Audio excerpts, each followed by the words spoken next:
try. And then for Mincitar as well, it's gonna be the tank. At least parang pseudo Sylvana yan, na meron silang pull, meron silang panghatak, and nakikita mo ang kamay doon ni Coach Ducky, mukhang confident dito ang Bren Esports. Gagawin nila ang lahat para sa huling laban na to. And again, the last time na nakita natin ang Mincitar dito sa M2, it did not have a good game. Oo. And for the exact same purpose na direnaf nila para lang ma-counter yung Harith. Ito kasi yun Kuya Reptar. Pagka kasi ang King's Calling, most especially pag ginamit nila to like a damage dealer, yes, meron siyang damage. Yes, nanenegate niya rito yung Zaman Force together with the dashes na meron dito yung Bren Esports. Kasi meron silang Jit Kundu from the Cho, meron ditong Chrono Dash and Zaman Force dito sa Harith. Pero kasi, when you actually think about it, you can play around it. Diba? Pwede mong laruin yun if you know the cooldown. And given ang King's Calling matagal ang cooldown nito. So, this is it. Reptar, this is gonna be the final match of the series. Game number 7 ng ating World Championship for Mobile Legends Bang Bang M2. Myanmar laban sa Pilipinas, and now Bren Esports nakakuha sila ng Loyi para kay Few para magawa nila yung poke na gusto gawin dito ng Bren Esports. Of course, ang dami na madalas na sinasabi ng Bren Esports na they like the poke lineups na may pwede nila ilabas dito. Pero mukhang may skirmish doon sa middle lane para lang doon sa Litho Wanderer. Ang nakuha pa nga ng Litho Wanderer, not really clear on who got to take it. Alam mo, ang power spike talaga dito for the Burmese Gold side is itong si Kid. Ito ang kailangan talaga nating bantayan dito. Meanwhile, naman dito sa Bren Esports, medyo scaling. Ang ganda ng pagkakahook doon by Few. Flap easy!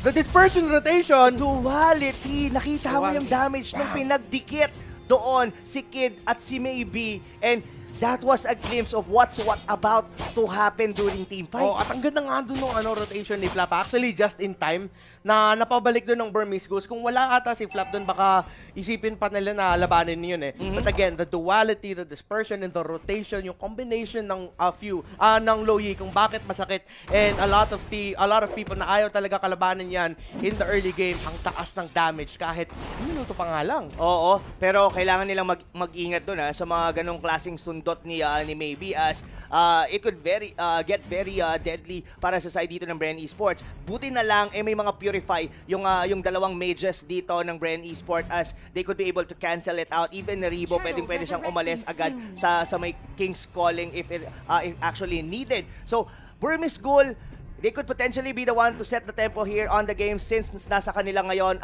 ang Brody, let alone nasa kanila din ang Lunox. And wow! Masakit! Masyadong masakit dito si Kuya Few. Wala pang level 4 yan. Hindi makakahook dito si Maybe. And ang Bren Esports, nag-umikot na sila dito sa may Turtle Pit. Mukhang may magkaka-rotation or magkaka-ultimate dito si Loyi. Na-force out na nga yung Power Forger Brilliance. Bren Esports tuloy pa rin ang laban nila. Ribo, nagpo-focus pa lang siya doon sa bottom lane for the gold lane.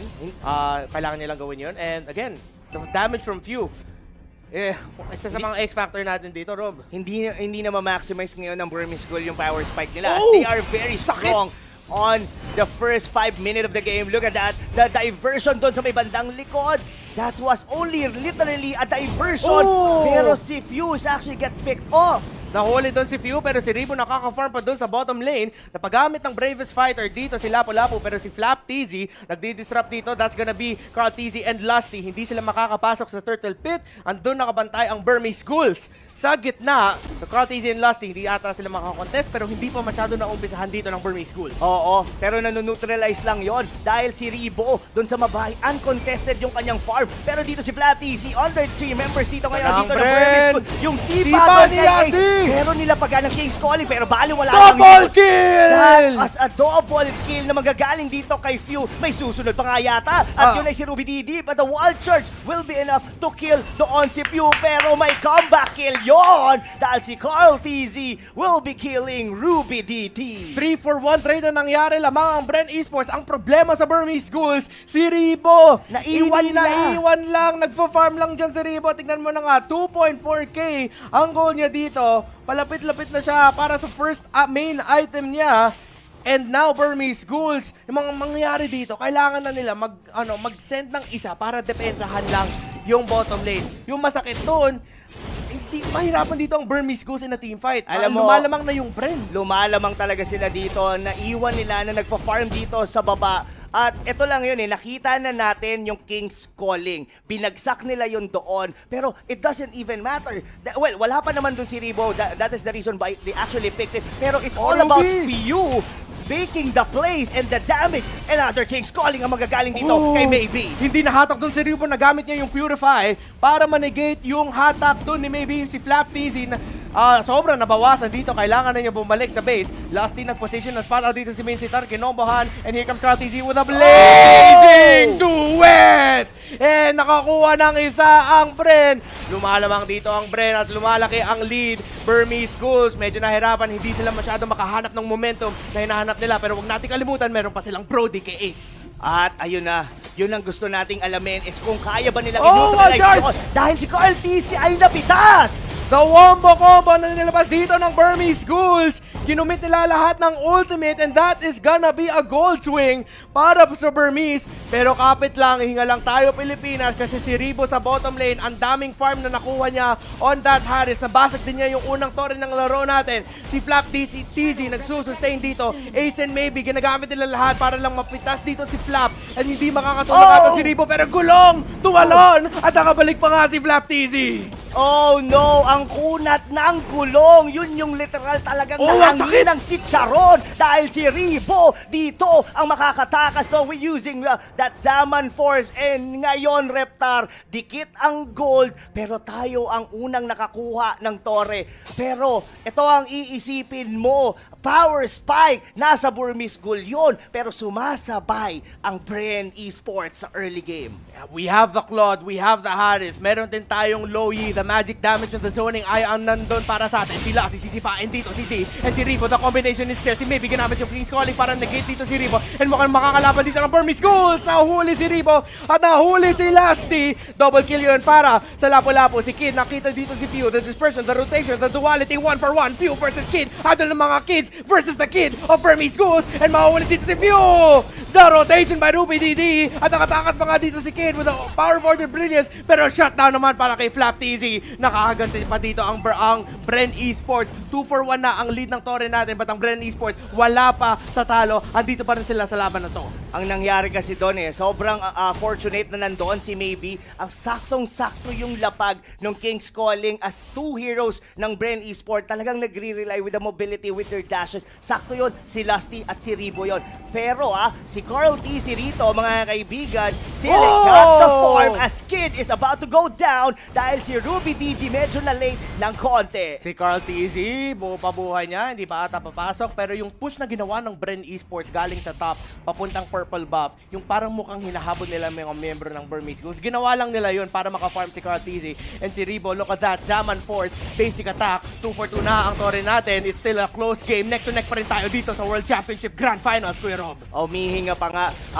All the while, Bren Esports are actually taking the lead as ngayon, Burmese Ghouls, sumasapak-sapak sila ngayon dito, Reptar. Pero kung mapapansin mo, yung pwesto dito ng mga members natin, mas free gumalaw dito ang Bren Esports as Carl TC is actually having the time of his life na mag-farm sa mga jungle nila. King's Calling pero Tortoises Presence ang kinakain dito ng Burmese Ghouls. Ayaw mo na sobrang malapit sa iyo si Flap TZ and that's gonna be Carl TZ going in. Art of Thievery, mataas pero hindi siya makakahanap ng opening kung makapasok. 35 seconds hanggang mag-spawn ang segundong turtle natin sa laro na to and Flap TZ trying to find a bit of control there in the bottom lane. It's still a really close game. It can be anyone's game, Kuya Rob. It is, totoo yan. It's anyone's ball game talaga to, Kuya Reptar. Itong gitnang torre ngayon ng Burmese Ghoul, ito yung talagang nag-hold sa kanila para hindi makapag-snowball dito ang Bren Esports. As Pew is about to go down, yung King's Calling, nilapag na dito. Ang tanong, papalag pa kaya rito ang Bren Esports as they are about to disengage. Nire-respeto nila dito ang burst damage ng Burmese Ghoul as they are about to take na lang yung turtle at mukhang hindi yata magko-contest. Tignan mo yung pwesto dito ni Ruby Didi. kinakat niya yung minion wave para mabasag ng Burmese Ghoul Oo. yung gitnang torre ng Carl Brand TZ Esports. papasok na dito. Brand Esports is gonna be a big moment there. The Blazing Duet! The Wild Charge! Hindi na-interrupt si Carl TZ. Buhay pa din dito ang Bren. Buhay pa rin si Carl. The first damage na nilalabas ang Burmese Ghoul. That's gonna be a 1-for-1 trade. Flap and Ruby DD ang nawala. Pero buhay pa rin ang mga carry. There's gonna be a pull. Hindi nahatak. Si Carl TZ. Muntika na yun. 1-for-1 trade. A close game. And yung nangyari doon kung bakit nakuha ng Bren Esports yung turtle is because nakita nila nag-overcommit sila ng ultimates dun sa gitna bago nag-turtle ang Bren. So Bren, kukunin nila yung turtle kasi alam ng Burmese Ghouls or alam nila na alam ng Burmese Ghouls na masyadong risky kung i-contest natin to. Kailangan i-approach ng Brand Esports tong yung mga teamfights nila carefully. Posible, mas ang pinakamagandang scenario dito, Reptar, mabait nila yung King's Calling for them to be able to go doon sa may backlinks mismo ng Burmese Ghoul. Kasi itong si Ace, sobrang bantay sarado to eh. Look at Lusty, looking in onto maybe, pero kalma lang muna dito ang Brand Esports. They have the map, they could potentially be the one to take the Lord, pero look at here on the Carl bottom lane, TZ. as the ay mawawala by Carl TZ.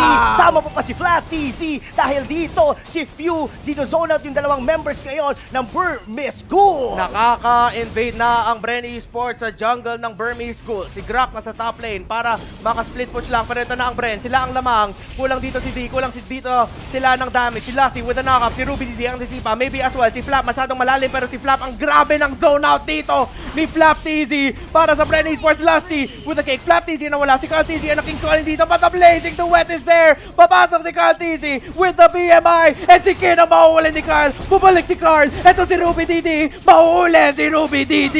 Dalawa ang nawala sa Burmese Ghouls. Double kill para kay Carl TZ. Ang ganda, hindi pa yata sila tapos doon as they are about to go for a diversion doon sa may bottom lane. Maganda na rin yun dahil pwede nilang kunin ngayon dito ang Lord Reptar dahil dalawang members dito ng Burmese Ghoul into the Death Timers is more than, well, mga 20 seconds pa yon. Pero ngayon, kalmado muna tayo. Tignan mo yung Gold Reptar. In terms of map control, tayo ang nakakalmang. Pero yung gold, hindi naman nalalayo. As this Burmese Ghoul, may farm dito si Ace. Kung mapapansin mo, ang galing din ng kanyang spacing. Hindi rin siya basta-bastang pumapasok. Pero kailangan lang ulit-ulitin ng Bren Esports yung ginawa nila kanina. Even Ruby DD, nababurst down na ngayon ng Bren Esports. Yeah, and now Bren really close. But it's still a long game. Lord na, inumpasahan dito ni Carl TZ. Back siya, nasa likod. Pagka-cut off ata dito si Flap. And the positioning of Bren Esports, lamang sila dito. Hindi masyadong makalapit ang mga member ng Burmese Ghouls. This is for the Lord, potentially for the championship. Papasok si Ruby DD and Bren Esports, the discipline. Nireset nila yung Lord, hindi pa sila. Pero si Carl, hinahabol si Ruby DD. He smells blood, he smells a kill. Tignan mo naman, nasusunog dito. Thumbs up! Galing kay Carl TZ. Buhay pa na ba dito ang Bren? Mega kill for Carl. And lamang na ang Bren Esports dito para sa turtle fight. Pero Lord fight, pero si Lusty ang nahuli na King's Calling. Nakagamit sila ng ultimate, pero Bren Esports, smell blood. Blazing Duet. Yan, tsaka yung Zaman Force. Unstoppable. Oh my God! Tatlo ang nawala sa Burmese Ghouls. Apat na. Double kill kay Rebo. Bren Esports in the lead. Sila pa ang makakakuha ng Lord, Kuya Rob. Hindi lang Lord, dahil yung diversion ginamit na doon sa may bandang gitna dahil potentially na pwede na rin nilang makuha yung base turret dito sa may bandang gitna dahil dito si Kuya Rebo gumamit na ng Zaman Force with a Chrono Dash. Ano ngayon? Pumipili pa kayo ng Minsitar pero wala lang namang nagagawa yon dahil pumapalag-palag na ngayon dito ang mga miyembro of Bren Esports. Carl TZ blazing the wet diretso sa likod. Nahuli to si Kid. Monster kill for Carl TZ and Bren Esports. It's looking real, Philippines. Yung World Championship natin, buhay pa rin. Si tayo ang lamang. Pero lalaban pa rin ang Bren. Disiplina lang para matapos ang laban. Oh my! The plays here from Bren Esports. Yung diversion dito ni Few, ito yung nagbibigay ng anxiety ngayon dito for Burmese Ghoul. Hindi nila alam kung saan sila pupwesto. Hindi nila alam kung go ba doon yung Bren Esports. And somehow, itong bato na to, ultimo siya yung bato, pero ang lambot! The Lord is here. And Bren Esports, they smell blood. 6K ang gold nila. Si Flap TZ gumugulong na yun. Dumediretso na at Bren Esports.